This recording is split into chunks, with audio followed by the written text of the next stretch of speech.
हाँ जी, तो आज एक नया टॉपिक शुरू करते हैं। देखो, अपने राजस्थान की चित्रकला के बारे में पढ़ते हैं, पेंटिंग स्कूल्स ऑफ राजस्थान के बारे में पढ़ते हैं। थोड़ा इंटरेस्टिंग सा टॉपिक भी होता है, पर फैक्ट खूब सारे होते हैं। थोड़ा सा ध्यान से समझना, पढ़ने की कोशिश करना। मुझे लगता है पिछले कुछ सालों में यदि आप आरपीसी के पेपर का ट्रेंड देखेंगे तो आप पाएंगे कि वहां पे प्री और मेंस दोनों जगह पे पेंटिंग आपकी पाई जाती है।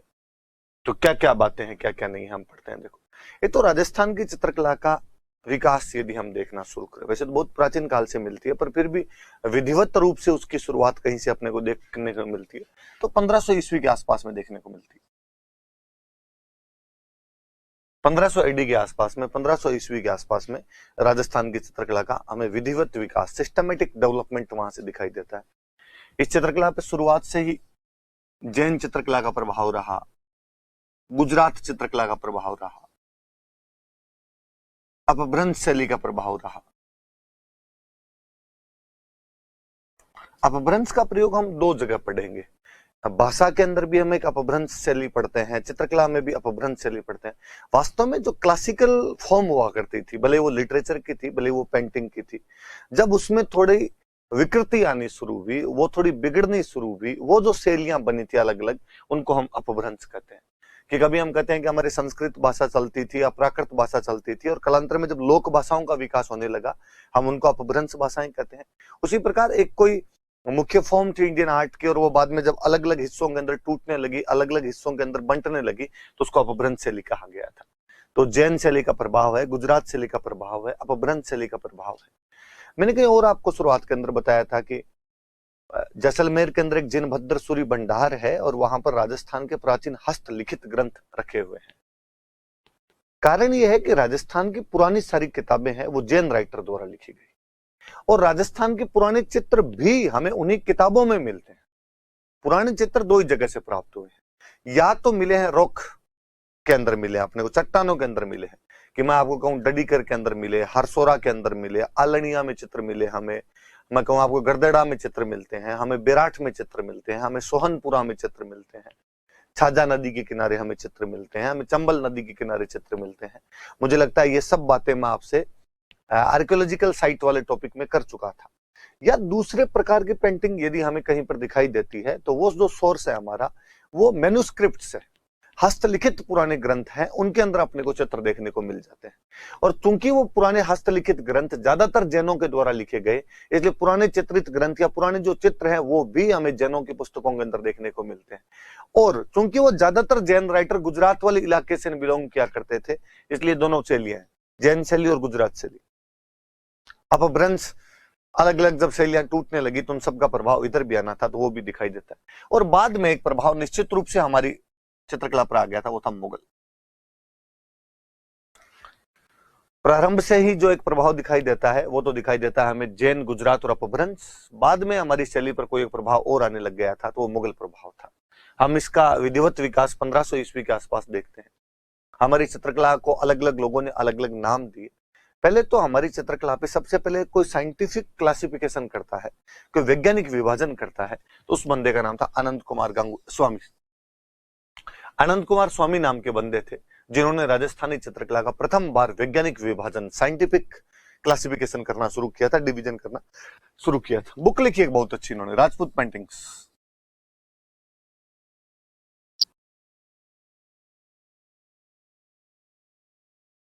राजपूत पेंटिंग्स नाम की बुक लिखी हुई है इनकी, अनंत कुमार स्वामी की, याद रखना कोई पूछ लेगा। 1916 की बुक है, 1916 की बुक। तो राजस्थानी चित्रकला का प्रथम बार वैज्ञानिक विभाजन किसने किया था? तो अनंत कुमार स्वामी ने किया था। उन्होंने बुक कौन सी लिखी थी? तो 1916 में राजपूत पेंटिंग्स नाम की बुक लिखी थी।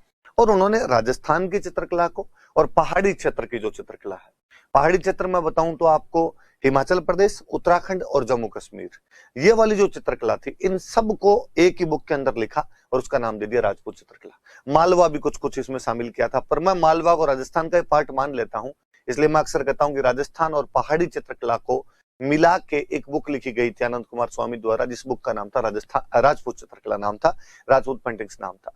और उन्होंने कहा कि जब राजस्थान में और पहाड़ी क्षेत्रों में जो भी चित्रकला है वो राजपूत चित्रकला है, कारण क्योंकि यहाँ पर उस समय अपने ज्यादातर जो रियासतें हुआ करती थी वो राजपूत रियासतें थी, इसलिए उनका राजपूत रियासतों में राजाओं द्वारा जो भी चित्रकला को प्रश्रय दिया गया, जिस भी चित्रकला को आगे बढ़ाया गया, प्रोडक्शन दिया गया, वो जो चित्रकला उसको आप राजपूत चित्रकला कहिए। कालांतर में दो विद्वानों ने इस बात को यही नाम दिया, ओसी गांगुली और हेवेल। ये तीन बंदे, आनंद कुमार स्वामी, ओसी गांगुली और हेवेल, इन तीनों ने अपने राजस्थान की चित्रकला को राजपूत चित्रकला कहा है।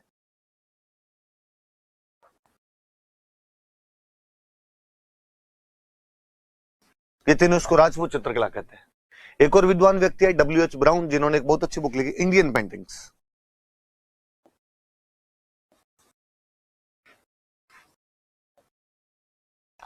थोड़ा सा अलग नाम देते हुए इन्होंने राजपूत चित्रकला नहीं कहा, वो कह रहे थे राजपूत पेंटिंग्स, ये कह रहे हैं राजपूत आर्ट, इन्होंने इसको राजपूत कला नाम दे दिया था।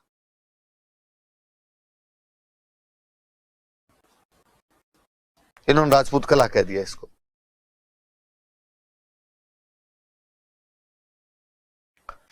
एच.सी. मेहता है, एक बुक लिखी, स्टडी इन इंडियन पेंटिंग,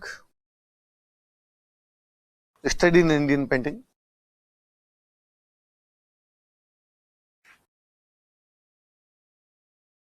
और इन्होंने इसको हिंदू कला कहा।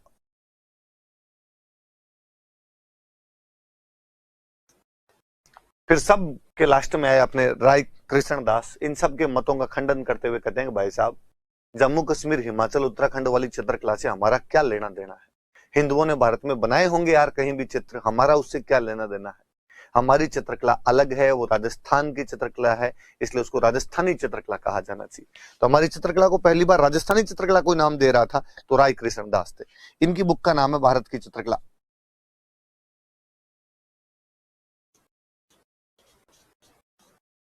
भारत की चित्रकला नाम की बुक लिखी और इसके अंदर अपनी चित्रकला को इन्होंने राजस्थानी चित्रकला कहा था।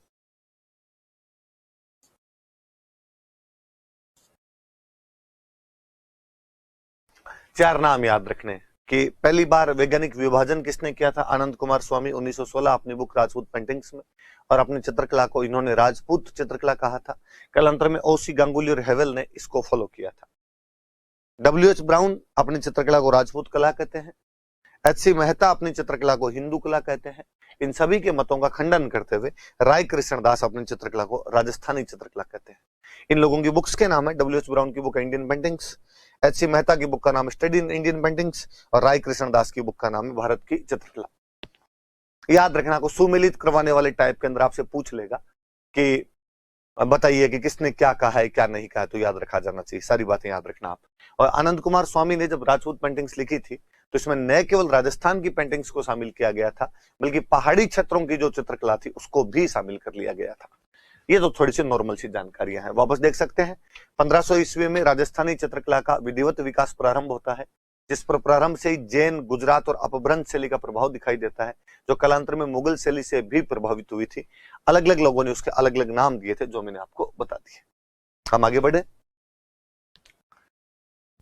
आनंद कुमार स्वामी की बुक है राजपूत पेंटिंग, जिसके अंदर इन्होंने न केवल राजस्थान बल्कि पहाड़ी चित्रकला को भी शामिल कर लिया था।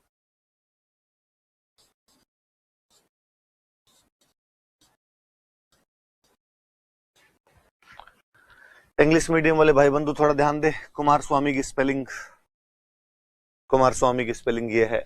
हालांकि आप पता नहीं नोट्स बनाएंगे कि नहीं बनाएंगे, पीडीएफ ही देखेंगे शायद, वहां पर आप डायरेक्टली नोट्स नहीं बनाते आप, पर बनाओ यदि कोई तो वो देख लेना कि भाई कुमार स्वामी की स्पेलिंग ये है। तो ये राजपूत पेंटिंग बुक है आनंद कुमार स्वामी की। याद रखना, पेपर में क्वेश्चन आने की अधिकतम संभावना यही है। आनंद कुमार स्वामी की ये बुक 1916 के अंदर लिखी गई थी। आनंद कुमार स्वामी पहली बार अपनी राजस्थानी चित्रकला का साइंटिफिक डिवीजन करते हैं, वैज्ञानिक विभाजन करते हैं, और इसमें न केवल राजस्थान बल्कि पहाड़ी क्षेत्र की चित्रकला को भी समाहित करते हैं। राजस्थान की चित्रकला का वर्गीकरण, classification of painting schools of Rajasthan. हम बेसिकली राजस्थान की चित्रकला को दो भागों में बांटना चाहते हैं। हम कहते हैं कि एक तो भौगोलिक आधार पे,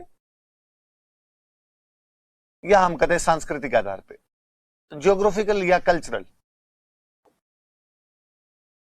पर मैं कहूंगा कि आप कभी भी देख लेना, भले राजस्थान को आप ज्योग्राफिकली देख लेना या राजस्थान को आप कल्चरली देख लेना, आप राजस्थान में चार भूभाग पाएंगे: मेवाड़, मारवाड़, ढूंढाड़ और हाड़ौती। ये चार जो है राजस्थान के मुख्य भूभाग है। आप भूगोल के आधार पर देखेंगे तो भी आप पाएंगे कि मेवाड़ में पर्वत है, मारवाड़ में मरुस्थल है, ढूंढाड़ के अंदर मैदान है और हाड़ौती के अंदर अपने को पठार देखने को मिल जाता है। आप कल्चरल आधार पर देखेंगे तो भी आप इनमें थोड़ा थोड़ा फर्क पाएंगे कि मेवाड़ की थोड़ी कल्चर अलग है, मारवाड़ की अलग है, ढूंढाड़ की अलग और हाड़ौती की अलग है। तो हम चित्रकला पर भी दो ही प्रभाव पड़ सकते हैं, या तो चित्रकला पर वहां के भूगोल का प्रभाव होगा या वहां के चित्रकला पर कल्चर का प्रभाव होगा। तो हमने चित्रकला को भी इन चार भागों के अंदर बांट लिया। अब इन चार के हमने सब डिवीजन और कर दी, सब क्लासिफिकेशन और कर दी। जैसे जब हम मेवाड़ पढ़ेंगे तो हम पढ़ेंगे कि महाराणा प्रताप के टाइम में चावंड में चित्र बनने शुरू हुए थे, जो कालांतर में उदयपुर में भी जारी रहे। फिर एक हम पढ़ लेंगे नाथद्वारा में कैसी पेंटिंग बनाएगी। फिर एक हम पढ़ लेंगे कि देवगढ़ ठिकाने की पेंटिंग कैसी थी। हम जब मारवाड़ पढ़ेंगे तो हम पढ़ेंगे कि जोधपुर में कैसी पेंटिंग बन रही थी। हम पढ़ेंगे कि बीकानेर वाले कैसी पेंटिंग बना रहे थे, किशनगढ़ में कैसी पेंटिंग बन रही थी। ये तीन तो राठौड़ों की रियासतें ही हो गई। फिर थोड़े बहुत हम पढ़ लेंगे नागौर में कैसे बने थे, जैसलमेर के चित्र कैसे हैं। हम ये भी देख लेंगे कि अजमेर के चित्र कैसे हैं। जब हम ढूंढाड़ देखेंगे तो हम देखेंगे कि पहले आमेर में चित्र बनने शुरू हुए थे, जो बाद में जयपुर में भी जारी रहे। अलग होकर रियासत बनी अलवर, तो यहां के चित्र। शेखावाटी वाले पंचपाने थे तो शेखावाटी के चित्र। और जयपुर का एक ठिकाना पड़ता था उनियारा, उनियारा के चित्र। हाड़ौती में हम देख लेंगे कि पहले एक रियासत हुआ करती थी बूंदी, बूंदी से टूट के बनी कोटा, कोटा से टूट के बन गई झालावाड़। इन तीन रियासतों के देख लेंगे। तो बेसिकली ये क्लासिफिकेशन हम आगे पढ़ने जा रहे हैं कि राजस्थान में कहां कहां की चित्रकला है। तो बेसिकली चार तौर पे भौगोलिक एवं सांस्कृतिक आधार पर मेवाड़, मारवाड़, ढूंढाड़ और हाड़ौती। मेवाड़ में हम इसे चावंड उदयपुर वाली, नाथद्वारा और देवगढ़ चित्रकला में बांटेंगे। मारवाड़ में तीन राठौड़ रियासत है, जोधपुर, बीकानेर, किशनगढ़। फिर आपके नागौर, जैसलमेर और अजमेर की चित्रकला। हम इसको ढूंढाड़ में आमेर या जयपुर की चित्रकला, अलवर की चित्रकला, शेखावाटी और उनियारा ठिकाने की चित्रकला। हम इसको हाड़ौती में बूंदी की चित्रकला, कोटा की चित्रकला और झालावाड़ की चित्रकलाओं में अलग अलग बांट के पढ़ेंगे। एक एक पढ़ते हैं। अभी मैंने बताया आपको कि राजस्थान के जो प्राचीन चित्रित ग्रंथ है, मैं एक दिन बता चुका था आपको कि जैसलमेर के अंदर जिनभद्र सूरी भंडार, वहां पर रखे।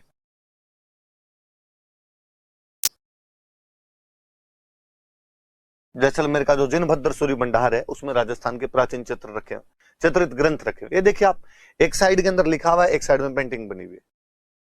एक साइड में लिखते थे, एक साइड में पेंटिंग बना लिया करते थे। इस प्रकार के जो ग्रंथ हुआ करते थे इनको प्राचीन चित्रित ग्रंथ कहा करते थे। और वो जो प्राचीन चित्रित ग्रंथ है उनके अपने पास कुछ एग्जाम्पल है कि कौन कौन से ग्रंथ अपने को दिखाई देते हैं, कौन कौन से ग्रंथ है वो। जैसे एक ग्रंथ का नाम है ओघ नियुक्ति वृत्ति।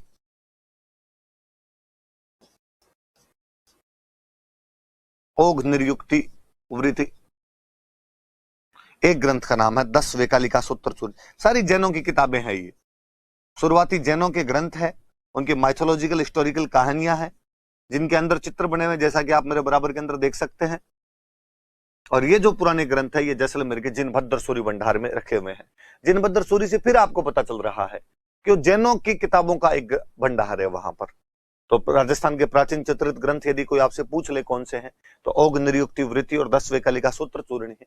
1060 ईस्वी के आसपास के चित्र बताए जाते हैं कि साहब 1060 ईस्वी के आसपास के थे। कहां है? तो जैसलमेर के जिनभद्र सूरी भंडार में। क्या नाम है? तो ओघ नियुक्ति वृत्ति और 10 वेकालिका सूत्र चूर्ण नाम के ग्रंथ है जो यहाँ पर अपने को पाए जाते हैं। ये अपना इंट्रोडक्शन शुरुआत कर राजस्थान की चित्रकला के बारे में मोटी मोटी सी बात है।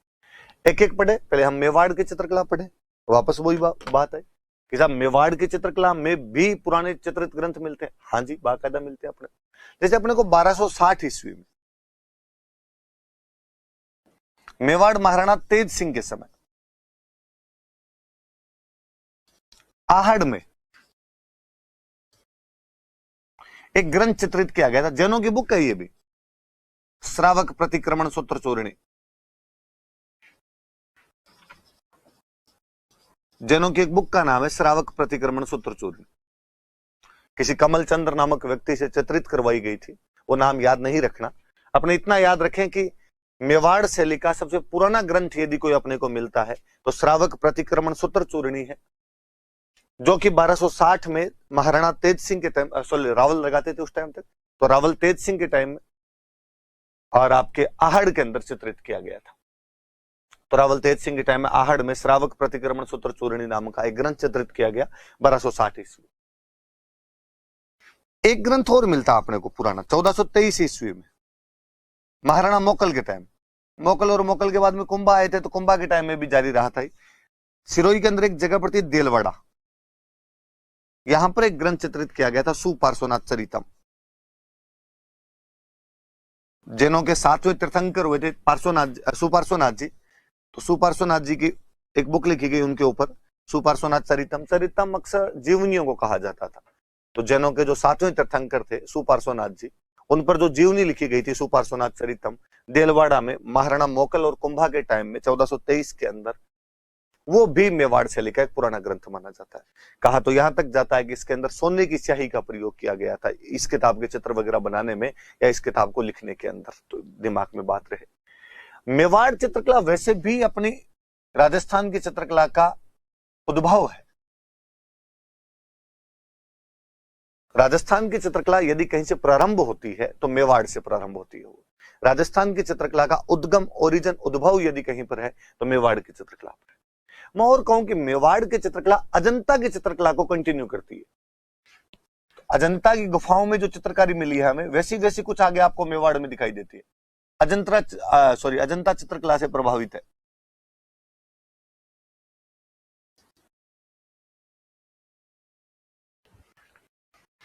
तो मेवाड़ शैली के प्राचीन ग्रंथ कौन कौन से हैं तो याद रखना, श्रावक प्रतिक्रमण सूत्र चूर्णी 1260 ईस्वी का तेज सिंह के टाइम में आहड़ में रचा गया, 1423 में मोकल के टाइम में एक बनना शुरू हुआ था सुपार्श्वनाथ चरितम देलवाड़ा में, जो कुंभा के टाइम में जाके कंप्लीट हुआ होगा, स्वर्ण स्याही का प्रयोग किया गया होगा इसके अंदर।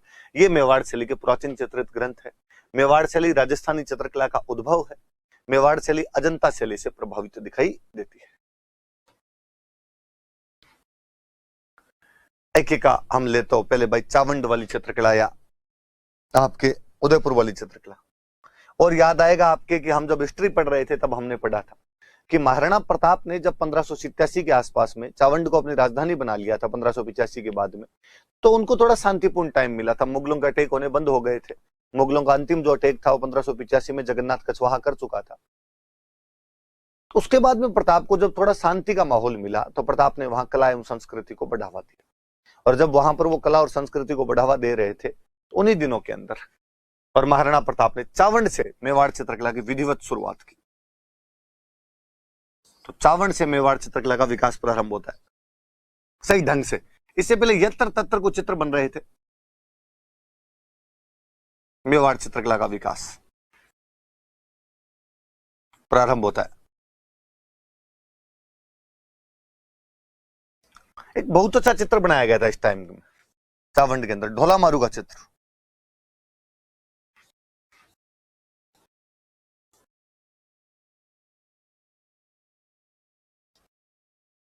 (1592) के अंदर ढोला मारू का चित्र बनाया गया था। ढोला मारू के चित्र यदि आप कभी देखेंगे तो एक ऊंट पर महिला और पुरुष बैठे हुए हैं। वो जो चित्र हैं वो लगभग सारे ढोला मारू के चित्र हैं। तो मेवाड़ शैली के अंदर महाराणा प्रताप के समय में 1592 में ढोला मारू का चित्र बनाया गया था, जो अब तो दिल्ली के नेशनल म्यूजियम के अंदर रखा हुआ है। अब वो हमारी नई दिल्ली के राष्ट्रीय संग्रहालय जो है, नेशनल म्यूजियम है, उसके अंदर रखा हुआ वो चित्र है। तो और महाराणा प्रताप के टाइम में मुख्य चित्रकार कौन था तो मुझे जहां तक याद है मैं नाम बता चुका हूं। उस चित्रकार का नाम था नासिरुद्दीन। नासिरुद्दीन उन दिनों में मुख्य चित्रकार हुआ करता था। तो महाराणा प्रताप के टाइम चावंड से मेवाड़ चित्रकला का विकास प्रारंभ होता है। ढोला मारू का चित्र 1592 में इस समय बनाया गया था यहाँ पर, जो वर्तमान में दिल्ली के राष्ट्रीय संग्रहालय में रखा गया है। नासिरुद्दीन उस समय के मुख्य चित्रकार हुआ करते थे। अमर सिंह के टाइम में जो ये नासिरुद्दीन है कंटिन्यू रहते हैं। और इन नासिरुद्दीन ने संगीत की राग पर आधारित चित्रकारी प्रारंभ की थी। राग माला का चित्रण किया था। 1605 में नासिरुद्दीन रागमाला का चित्रण करते हैं। ये रागमाला के जो चित्र हैं ये भी राजस्थान की चित्रकला की एक यूनिक विशेषता है। और जो रागमाला के चित्र हैं ये संगीत की रागों पर आधारित है। हमेशा मानते हैं कि संगीत में 6 राग और 36 रागनियां होती है। उन राग और रागनियों को गाते समय कौन सा मौसम होता है, कौन सी ऋतु होती है, कौन सा समय होता है, लोगों का मूड कैसे होता है, मौसम कैसा होता है, इनके आधार पर जो चित्र बनाए जाते थे उनको रागमाला के चित्र कहा जाता था। तो याद रखना कि संगीत की राग रागिनियों के आधार पर उस समय के मौसम, ऋतु, मूड, पशु पक्षियों का नेचर, उन सब को दर्शाते हुए जो चित्र बनाए जाते थे उन चित्रों को रागमाला चित्रण कहा जाता था। 1605 में अमर सिंह के टाइम में नासिरुद्दीन ने मेवाड़ की रागमाला का चित्रण किया था। इसी टाइम एक और ग्रंथ का चित्रण किया गया था, बारहमासा। जहां तक मुझे लगता है आप नाम से पहचान पा रहे होंगे कि 12 महीनों का चित्रण किया गया है। और आप 12मासा कभी चित्र देखना, आप चित्रों को देख के पहचान भी जाएंगे कि ये कौन सा महीना है। कि कोई चित्र है जिसके अंदर एक पौधा है, सॉरी पेड़ है एक, और पेड़ की पत्तियां एकदम झुकी हुई है, पीली पड़ चुकी है पत्तियां, आसमान में सूर्य देव बहुत भयंकर तरीके से विकराल रूप धारण करके चमक रहे हैं। एक किसान एकदम बनियान के अंदर खड़ा है और पसीना आ रखा, उसके हवा भी नहीं चल रही है एकदम। मोर है साइड के अंदर, तो वो एकदम बेचारा सुस्त पड़ा हुआ है। पास में कुत्ता है, उसकी जीभ बाहर निकली हुई है। आप देख के बता दोगे कि यार जेठ का महीना है। एक दूसरा कोई चित्र है, ठीक उल्टी स्थितियां हैं।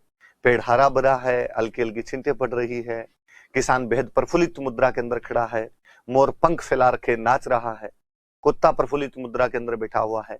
आप देख के कहोगे अच्छा ये सावन का महीना है, ये सावन के महीने का चित्र है। तो बस ये सिंपल सी बात है। 12मासा के चित्र 12 महीनों के आधार पर बनाए गए, रागमाला के चित्र संगीत की राग रागिनियों के आधार पर बनाए गए। मैं ज्यादा संगीत के बारे में मैं जानता हूं, यदि आप में से कोई जानता हो तो बेहतर रहेगा, आप भी बता दें बाकी लोगों को भी कि संगीत की राग पर कैसे चित्र बनते हैं।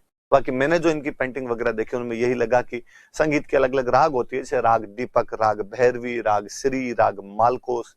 उन रागों के आधार पर चित्र बनाए जाते हैं कि राग श्री शाम के समय गाई जाती है, तो अब वो जो चित्र बनेगा उसके अंदर गायें वापस लौट रही है, मंदिर की घंटियां वो खनखना रही है, तो पता चलता है कि अच्छा शाम का सा टाइम है, शाम का टाइम है तो कौन सी राग गाई जा रही होगी इस टाइम में, तो राग श्री गाई जा रही होगी। तो ये सब राग का यूं अलग अलग टाइम वगैरह होता है कि राग भैरवी है तो सुबह के टाइम गाई जाती है, तो सुबह के टाइम का कुछ चित्र बना होगा उसके अंदर। तो ये अमर सिंह के टाइम में बनाए गए थे। नासिरुद्दीन ने 1605 में रागमाला का चित्रण किया था। जगत सिंह फर्स्ट का जो टाइम है ये मेवाड़ चित्रकला का स्वर्ण काल था।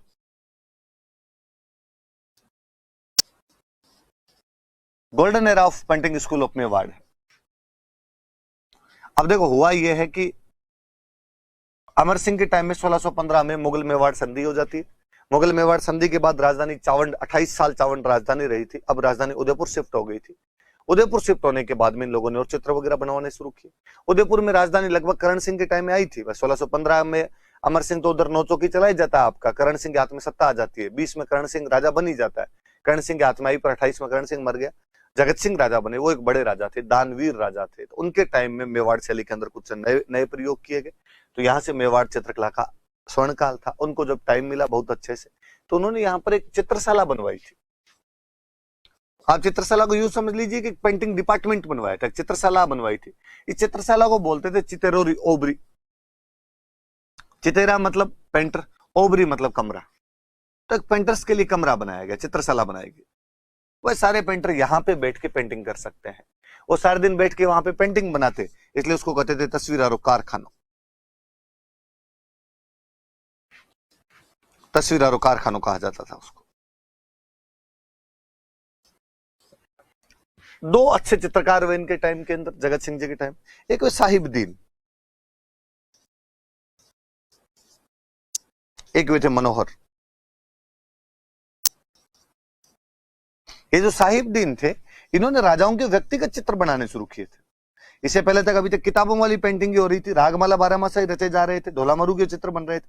अब इन्होंने राजाओं के इंडिविजुअल पेंटिंग्स वगैरह बनाने शुरू किए थे।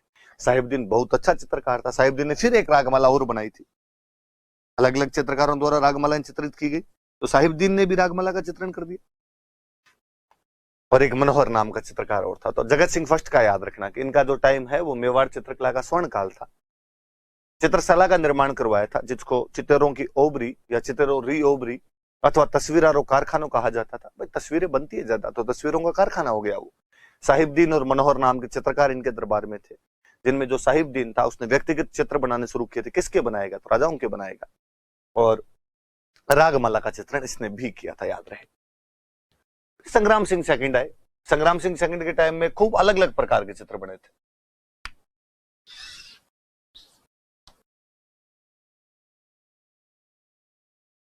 इनके टाइम में अलग अलग सब्जेक्ट पे चित्र बनने शुरू हुए। मैं दो सब्जेक्ट बताना चाहूंगा। एक सब्जेक्ट है कलीला दमना।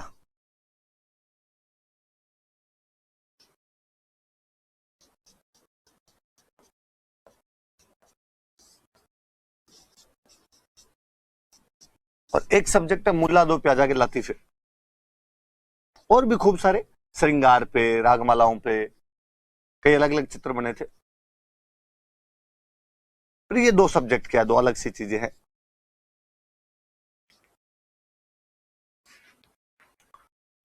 भारत में गुप्त काल के अंदर विष्णु शर्मा नाम के एक राइटर द्वारा एक बुक लिखी गई थी, जिस बुक का नाम था पंचतंत्र। एक राजा के राजकुमारों को एक ब्राह्मण द्वारा शिक्षा दी जाती है। विभिन्न कहानियां बता बताकर वो ब्राह्मण उन राजकुमारों को शिक्षित करने का प्रयास करता है। उन कहानियों की जो पुस्तक है उसका नाम था पंचतंत्र। विष्णु शर्मा की पुस्तक थी, शायद भारत की सर्वाधिक बिकने वाली पुस्तक है, बेस्ट सेलर बुक है पंचतंत्र। बच्चों को पढ़ाई जानी चाहिए वाकई। कालांतर में जब अरबों ने आक्रमण किया था तो अरबों को बुक बड़ी पसंद आई थी और अरबों ने उस बुक का अरबी में ट्रांसलेशन कर दिया था।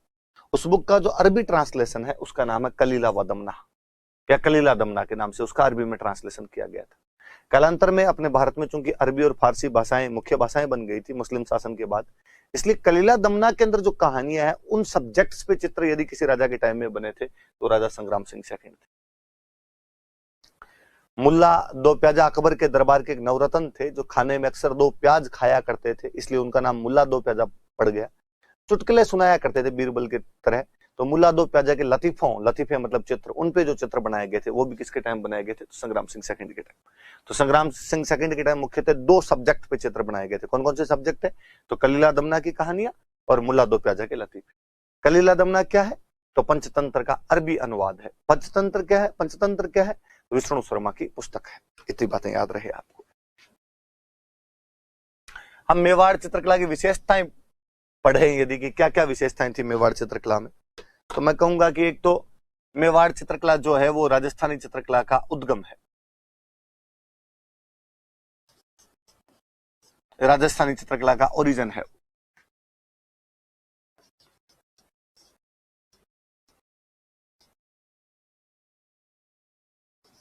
राजस्थानी चित्रकला का उद्गम है।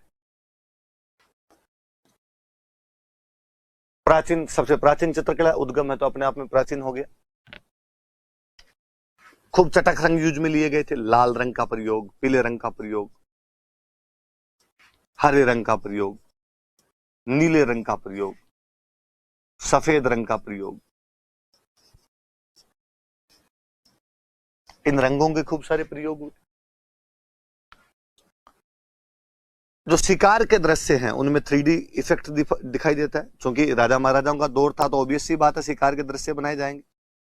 शिकार के जो दृश्य है इनमें 3 डायमेंशनल प्रभाव दिखाई देता है, 3D प्रभाव दिखाई देता है। जो कदम्ब के पेड़ के ज्यादा चित्र बनाए गए, बैकग्राउंड कहीं भी लिया गया तो वहां कदम्ब के वृक्ष का चित्रण अधिक था। मोर पेंटिंग्स ऑफ कदम्ब ट्री।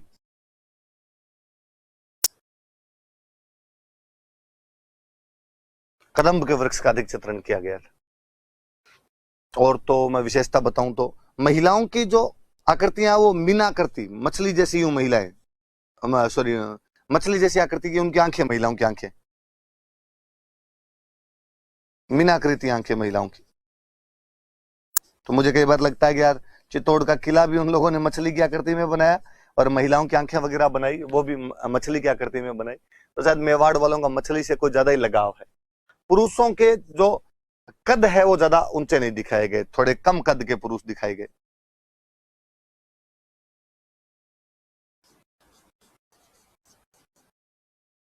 पगड़ियां दिखाई जाती थी पुरुषों के।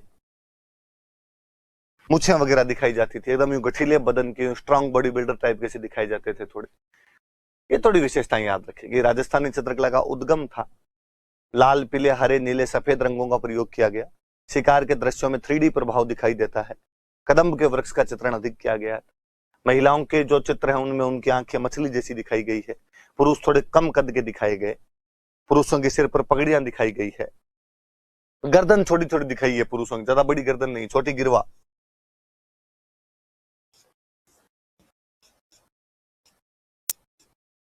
उस टाइप के से पुरुष इन चित्रों के अंदर अपने को देखने को मिलते हैं। यहाँ चित्रकार कौन कौन थे मुख्य? हालांकि महाराणा प्रताप के टाइम में मेवाड़ की चित्रकला का विधिवत विकास शुरू होता है, पर उससे टाइम उदय सिंह के टाइम में, इनके पापा के टाइम में भी चित्रकार थे। और एक चित्रकार हुआ करते थे उन दिनों में, नानाराम। और नानाराम ने 1540 में एक बहुत अच्छा चित्र बनाया था, पारिजात अवतरण।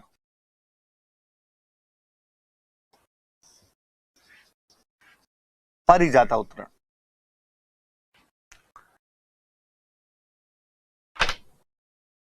ऐसा कहा जाता है कि समुद्र मंथन जब हुआ था देवताओं और दानवों के बीच में, तो पारिजात का एक पौधा निकला था जिसे इंद्र ने अपने इंद्रलोक में लगा लिया था, जिसके पुष्प को हरसिंगार कहा जाता है।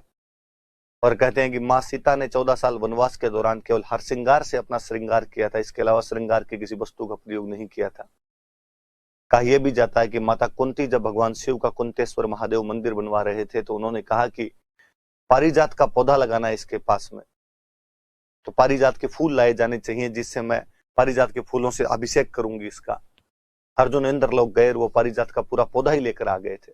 भागवत पुराण के अंदर वो एक कहानी है जिसमें अर्जुन पारिजात का पौधा ला रहे हैं। वो जो पारिजात अवतरण का, अवतरण मतलब लेके आना, वहां से उतारना, अवतरित होना अपने आप में, वो जो एक फोटो है वो 1540 में उदय सिंह के टाइम में नानाराम नाम के एक चित्रकार हुआ करते थे, जिन्होंने ये चित्र बनाया था। एक और मेवाड़ में बहुत अच्छे चित्रकार हुए, नूरुद्दीन। वो नूरुद्दीन ने एक पेंटिंग बनाई थी जगत सिंह सेकंड की। जगत सिंह सेकंड का चित्र बनाया था।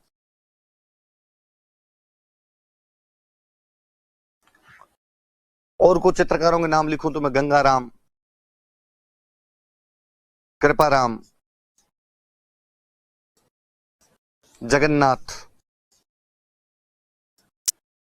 ये कुछ और यहाँ के चित्रकार थे। साहिबदीन, नासिरुद्दीन और आपके मनोहर, उनके नाम हम पहले पढ़ चुके हैं। बाकी वाले ये थोड़े थे। तो नानाराम जो थे उन्होंने 1540 के अंदर पारिजात अवतरण नाम का एक चित्र बनाया था। ये थोड़ा सा अपने दिमाग के अंदर और ध्यान में रही ये बात भी अपने। नूरुद्दीन ने जगत सिंह सेकंड का चित्र बनाया था। गंगाराम, कृपाराम, जगन्नाथ, नासिरुद्दीन, साहिबदीन और मनोहर भी अन्य चित्रकार थे। नाथद्वारा शैली, नाथद्वारा नाम आते ही मुझे लगता है आपके कुछ चीजें स्वतः स्पष्ट भी होगी कि पक्का सर इस पे तो वल्लभ संप्रदाय का प्रभाव रहा होगा, यकीनन वल्लभ संप्रदाय का प्रभाव था। ये वास्तव में मेवाड़ और ब्रज शैली का मिश्रित रूप है कि भाई भगवान कृष्ण ब्रिज में नहीं होंगे तो कहां पर होंगे? मेवाड़ और ब्रज शैली का मिश्रित रूप था।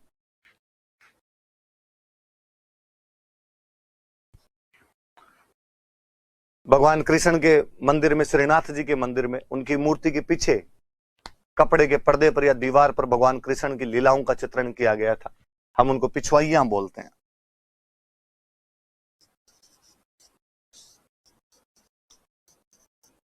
पिछवाई चित्रण किया गया।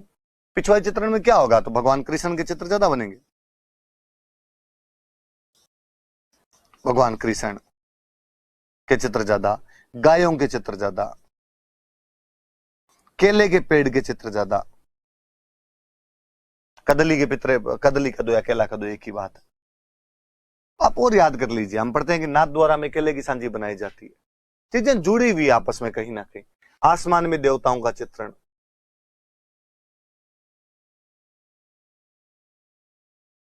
आसमान में देवताओं का चित्रण किया गया।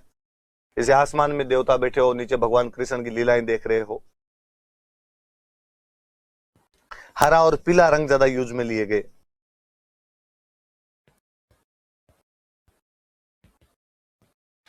ये नाथद्वारा शैली की कुछ विशेषताएं हैं कि वल्लभ संप्रदाय का प्रभाव दिखाई देता है। मेवाड़ और ब्रज शैली का मिश्रण है ये। पिछवाइयों का चित्रण अधिक किया गया था। जो श्रीनाथ जी के मंदिर में मूर्ति के पीछे पर कृष्ण लीलाओं का चित्रण था, भगवान कृष्ण के चित्र, गायों के चित्र, केले या केदली के पेड़ के चित्र, आसमान में देवताओं के चित्र बनाए गए थे। हरे और पीले रंग का चित्रण जो है वो अधिक किया गया था। खूब अच्छे अच्छे चित्रकार हुए यहाँ पर भी। भगवान के नाम के चित्रकार हैं तो आपको सरल याद हो जाएंगे। एक चित्रकार थे बाबा रामचंद्र, नारायण, चतुर्भुज, रामलिंग, चंपालाल, घासीराम, उदयराम। दो महिला चित्रकारों के नाम याद रखना। एक का नाम था कमला, एक का नाम था इलायची। ये थोड़े नाम याद रखना, कमला और इलायची नाथद्वारा चित्रकला की दो महिला चित्रकार थे। इधर वाले भगवान जी जैसे नाम है, बाबा रामचंद्र, नारायण, चतुर्भुज, रामलिंग, देख लो चार तो ऊपर वाले राम जी के नाम है, नीचे सॉरी भगवान जी के नाम है, नीचे वाले तीन याद रख लेना, चंपालाल, घासीराम, उदयराम। महिलाओं की याद हो जाएंगे, कमला याद हो जाएगा, इलायची नाम याद हो जाएगा। हो सकता है आपको कईयों को लगे इलायची भी कोई नाम होता है क्या, तो मुझे लगेगा कि इसका मतलब आपने वो पंजाबी गाना नहीं सुना, तू लौंग ते मैं लाची, तो उसमें वो लड़की कह रही है कि तू लौंग है और मैं इलायची हूं, तो लाची जो वर्ड है वो इलायची के लिए यूज लिया गया। फिर एक देवगढ़ से लिया जाए। हम पढ़ते हैं कि मेवाड़ में 16 प्रथम श्रेणी ठिकाने थे।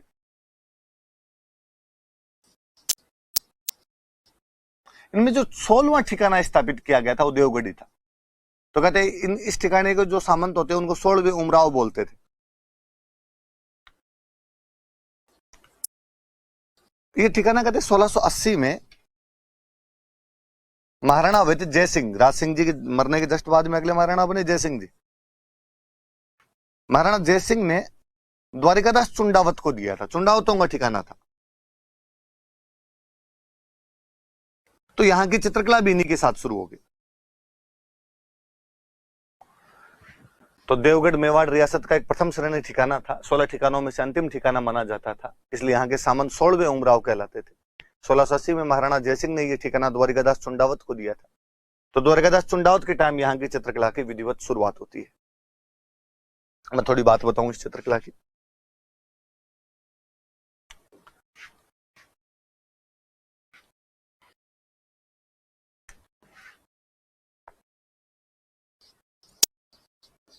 देवगढ़ चित्रकला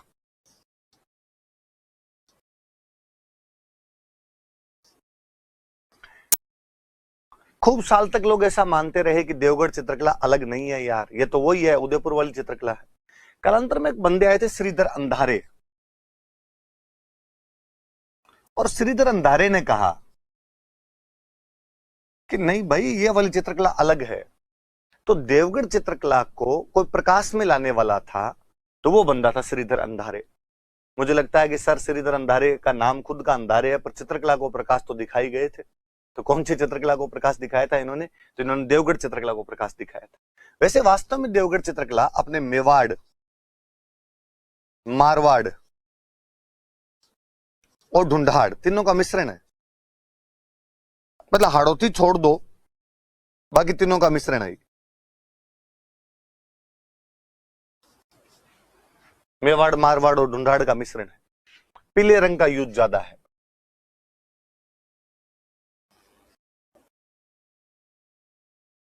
पीले रंग का प्रयोग अधिक है,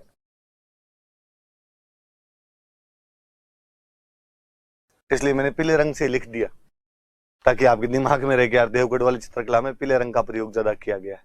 वास्तव में भित्ति चित्र देखने को मिलते हैं हमें देवगढ़ चित्रकला में दो जगह। एक को यहाँ पे मोती महल बना हुआ है, उसके भित्ति चित्र बहुत अच्छे। एक कोई महल और है जिसका नाम है अजारा की ओबरी।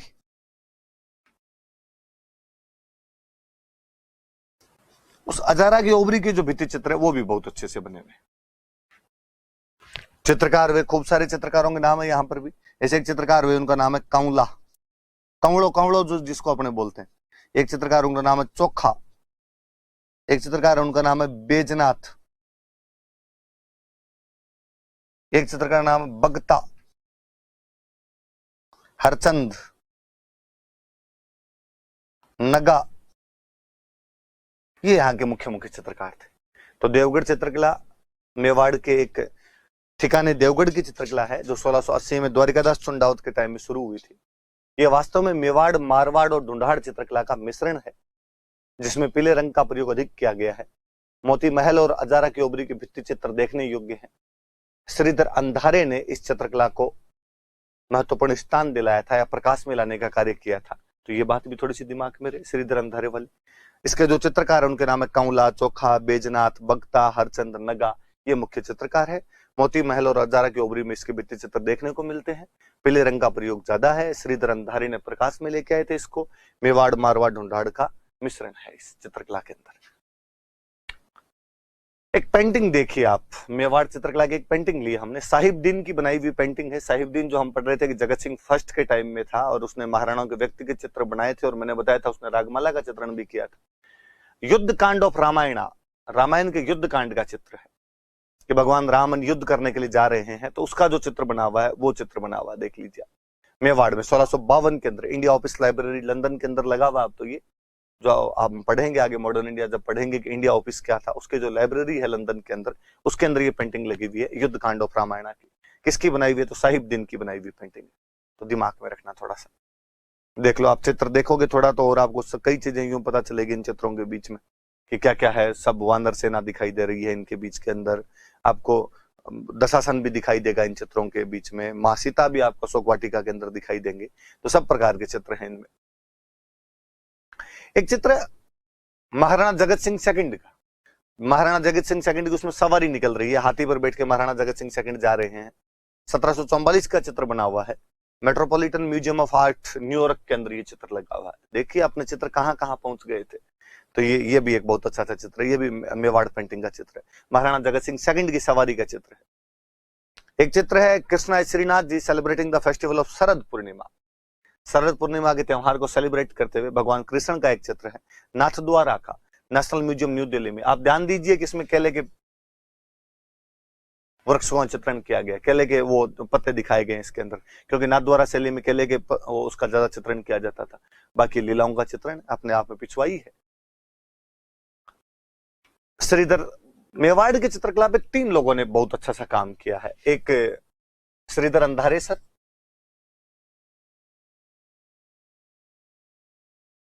श्रीधर अंधारे है,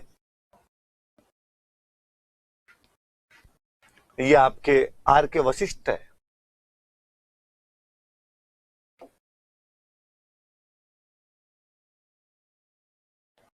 एक बंदे और सर्वश्री डॉक्टर मोतीचंद्र,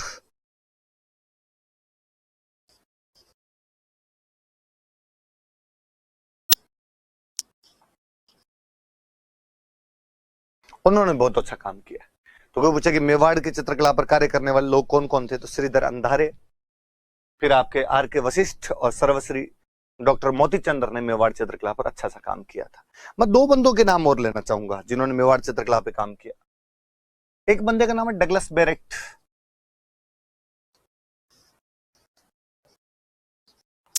एक बंदे का नाम है बेसिल गे।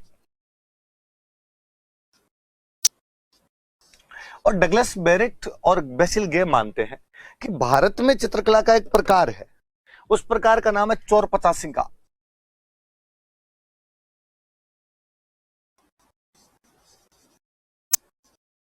चित्रों का एक प्रकार है चोर पचासी का नाम करके। वो कहते हैं कि इसकी शुरुआत मेवाड़ चित्रकला से हुई थी। ऐसा कौन कहते हैं? डगलस बेरेट और बेसिल गे मानते हैं कि चोर पचासी का जो चित्र शैली है उसकी शुरुआत मेवाड़ से हुई थी।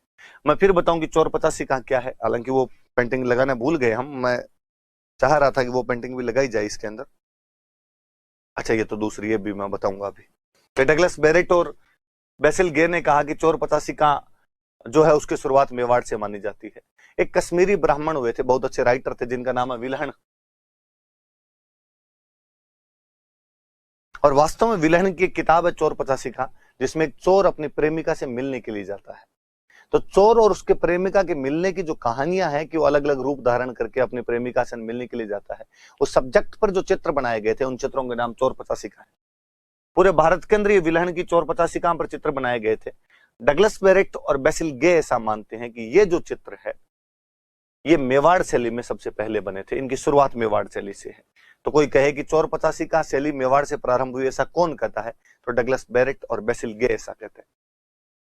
यह हरसिंगार का पौधा है, जिस हरसिंगार के अभी हम थोड़ी देर पहले बात कर रहे थे। पारिजात, पारिजात का पौधा है, इसमें हरसिंगार के फूल लगे हुए हैं, जिनकी मैं बता रहा था कि माँ सीता वनवास के दौरान हरसिंगार का श्रृंगार किया करते थे। और कुंती जब कुंतेश्वर महादेव मंदिर बनवाते हैं तो अर्जुन उसे कहते हैं कि मैं हरसिंगार के फूलों से भगवान शिव का अर्चन करना पसंद करूंगी। और जो अर्जुन थे वो अपनी माता की आज्ञा मानकर इंद्रलोक से पूरा पारिजात का पौधा लेकर आ गए थे। भागवत पुराण की कहानी पारिजात अवतरण, जिस पर 1540 में महाराणा उदय सिंह के टाइम में नानाराम नाम के एक चित्रकार ने इसका चित्र बनाया था। मुझे बहुत अच्छा सा याद आता है कि समाजवादी पार्टी की एक प्रवक्ता हुआ करती थी, रोली तिवारी मिश्रा। और रोली तिवारी मिश्रा ने एक बार फेसबुक या ट्विटर पे ट्वीट कर दिया था कि अखिलेश यादव भारतीय राजनीति के पारिजात हैं। कार्यकर्ता समझ नहीं पाए पारिजात क्या होता है। कार्यकर्ताओं को लगा कोई गाली निकाली है। कार्यकर्ताओं ने शाम तक रोली तिवारी मिश्रा को इतनी गालियां निकाली, तो हमारी पार्टी क्यों कि हमारे नेता के खिलाफ ऐसा कैसे कह सकती है, कि शाम तक रोली तिवारी मिश्रा ने अपना इस्तीफा दे दिया था। मुझे लगता है कई बार चीजों को ना समझने की वजह से भी क्या क्या गलतियां हम कर बैठते हैं। रोली तिवारी मिश्रा उस दिन अखिलेश यादव की तुलना पारिजात के पौधे से कर रहे थे, वो महान पारिजात का पौधा जो इंद्रलोक के अंदर अपनी खुशबू बिखेरता रहता है। अर्जुन जिसको धरती पर लेकर आ रहे थे, भागवत पुराण की एक बेहतरीन कहानी, माँ सीता के बालों के अंदर सजने वाला कभी हरसिंगार का पौधा, इसे तुलना की थी उस लड़की ने बेचारी ने, पर हम ना समझी की वजह से उसको हमको लगा पारिजात कोई गाली है, इससे संबंधित कोई यूपी में गाली निकलती होगी, जात लगता होगा, पीछे आगे कुछ और लगा देते होंगे वो लोग, तो उन्होंने उसको गालियां निकाल दी अपने आप के अंदर। ये हमारी मेवाड़ चित्रकला थी। आप पढ़ना, मैं चाहूंगा थोड़े ढंग से आप खुद थोड़े लिखने के प्रयास करना, नोट्स बनाएंगे तो थोड़े याद होंगे, वरना इन चित्रकारों के नाम, इन शैलियों का जो विशेषताएं वगैरह पढ़ी जो हमने, वो आप याद नहीं कर पाएंगे। ध्यान देना, जैसे भी पढ़ सको वैसे पढ़ने की कोशिश करना। Thank you.